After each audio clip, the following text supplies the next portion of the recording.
এই যে আমাদের কৃষক সাহেব কাজ করতেছে, সব কেটে ফেলাইতেছে, আর কিছু রাখবে না খেতে।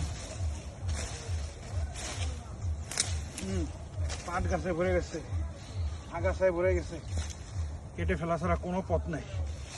আর এখানে এমন একটা জায়গা, লোকও পাওয়া যায় না। আজকে দুইজনে ক্ষেত পরিষ্কার করে ফেলাইছি, আর লোক লাগবে না, টাকা বাঁচা ফেলাইছি। অনেকটাই পরিষ্কার হয়েছে। আলহামদুলিল্লাহ, আল্লাহ তাআলা কষ্টের ফল দিতেছি। যে আম গাছে বল আসতেছে, 12 মাসে আম গাছ লাগাইছি, 6 মাস হয়েছে। কষ্ট করছি, কষ্ট করলেও ওইরকম পরিচর্যা করতে পারি নাই, একটু গায়ে ঝামেলার জন্য। কিন্তু আলহামদুলিল্লাহ এই যে গাছে বল আসতেছে, কাজ করে হাঁপায় গেছি। এই পরিষ্কার করলাম আমি এতটুকু।